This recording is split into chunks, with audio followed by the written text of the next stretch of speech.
ভোটের প্রচারে বেরিয়ে টাকা বিলির অভিযোগ উঠল বিজেপি প্রার্থীর বিরুদ্ধে। ভোটের প্রচারে বেরিয়ে টাকা বিলি করার অভিযোগ উঠল ইংরেজবাজার পৌরসভার 28 নম্বর ওয়ার্ডের বিজেপি প্রার্থী কৃষ্ণ মণ্ডলের বিরুদ্ধে। সোশ্যাল মিডিয়ায় ভাইরাল ভিডিও। বিজেপি প্রার্থীর পদ খারিজের আবেদন নিয়ে কমিশনে যাচ্ছে তৃণমূল, তবে ভোটারদের নয় দলীয় কর্মীকে সাহায্য করেছিলেন বলে দাবি বিজেপি প্রার্থী কৃষ্ণ মণ্ডলের। সোশ্যাল মিডিয়ায় একটি ভিডিও ভাইরাল হয়েছে, যে ভিডিওতে দেখা যাচ্ছে ইংরেজবাজার পৌরসভার 28 নম্বর ওয়ার্ডের বিজেপি প্রার্থী কৃষ্ণ মণ্ডল এক ব্যক্তিকে টাকা দিচ্ছেন। বিজেপির উত্তরীয় পড়ে সেই টাকা দিচ্ছেন তিনি। আর এই ভিডিও ভাইরাল হতেই আসরে নেমেছে তৃণমূল কংগ্রেস।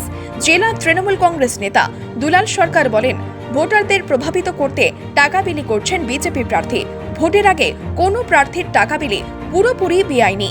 নির্বাচন কমিশনকে ওই প্রার্থীর প্রার্থীপদ প্রত্যাহারের জন্য তৃণমূল কংগ্রেস আবেদন জানাবে। ওখানে বিজেপির যে কাউন্সিলরে দাঁড়িয়েছে সে একসময় সিপিএমের জমি মাফিয়া ছিল, রেশন ডিলার। সিপিএমের আমলে প্রচুর পয়সা করেছে, তার একটা ভিডিও ভাইরাল হয়েছে। সেই ভিডিও ভাইরালে দেখা যাচ্ছে সে ওখানকার প্রার্থী হয়েছে এবং সে বিজেপির উত্তরীয় পড়ে মানুষকে টাকা বিলি করছে। নির্বাচন কমিশনের কাছে আমরা অভিযোগ জানাবো যে কেউ প্রার্থী টাকা বিলি করতে পারে না, আবেদন করতে পারে, তাদের দুঃখটা বা তার ভালোবাসাটা বিলি করতে পারে। এটা বেআইনি।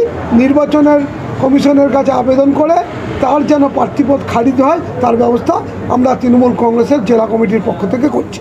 যদিও ভোটারদের প্রভাবিত করার অভিযোগ অস্বীকার করেছেন বিজেপি প্রার্থী কৃষ্ণ মণ্ডল। তার দাবি, দলীয় কর্মীকে তিনি ওই টাকা দিয়েছেন। দলীয় কর্মী সমস্যায় পড়েছিলেন, তাই তিনি টাকা দিয়েছেন। হ্যাঁ, অর্থ দিয়ে সাহায্যটা করেছি এই কারণে, ওটা আমার পার্টির কর্মী আছে। আর ও আমার এসে আজকে গতকালকে এসে পা ধরে উল্টে গেছে। দাদা আমার দাদাটাকে বাঁচাতে হবে, ও অ্যাবনর্মাল আছে। আর যেহেতু আমার ও পার্টির কর্মী আছে, ও তো আর কোনো পাবলিক নেই যে একটা পাবলিক এসছে, সাধারণ মানুষ। আজকে আমার দাদার মেয়ের বিয়ে ভেঙে গেছে। বিয়ে ভেঙে যাওয়ার কারণে আজকে আমি দাদাকে বললাম যে আমি কিন্তু এখন অর্থ দিয়ে সাহায্য করতে পারবো না। এই কারণে অর্থ দিয়ে সাহায্য করতে পারবো না যে এখন ভোট চলছে, এখন নির্বাচন বিধি নেই। এটা না, আপনি তো একজনকে সাহায্য করেছেন। হ্যাঁ, একজনকে সাহায্য করেছি, ওটা আমার পার্টির কর্মী, তাই এছাড়া বড় ব্যাপার না। বলছি, তৃণমূল কংগ্রেস অভিযোগ করছে যে ভোটের আগে টাকা দিয়ে আপনি ভোট কেনার চেষ্টা করছেন। না না না, ওগুলো ভুল কথা।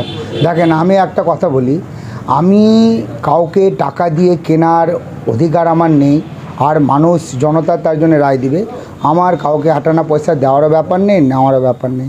এই কারণে ব্যাপার নেই যে দেখুন, আমি আজকে আমার 28 নম্বরে মিনিমাম 5200 ভোট আছে। এবার ভোটটা আছে, আমি যদি সবাইকে টাকা দিয়ে কিনতে যাই তাহলে তো আমি রাস্তায় বসে যাবো।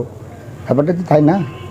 আমি যদি এখন টাকা আমার যা দিয়েছে, আমার বাবা যা রোজগার করে রেখেছে, আর যদি আমি টাকা সবাইকে দিই তাহলে তো আমি রাস্তায় বসে যাব। তাহলে আমি আর লোককে কী সেবা করব? মালদা থেকে গোলাম হাবিবের রিপোর্ট, এনবিটিভি।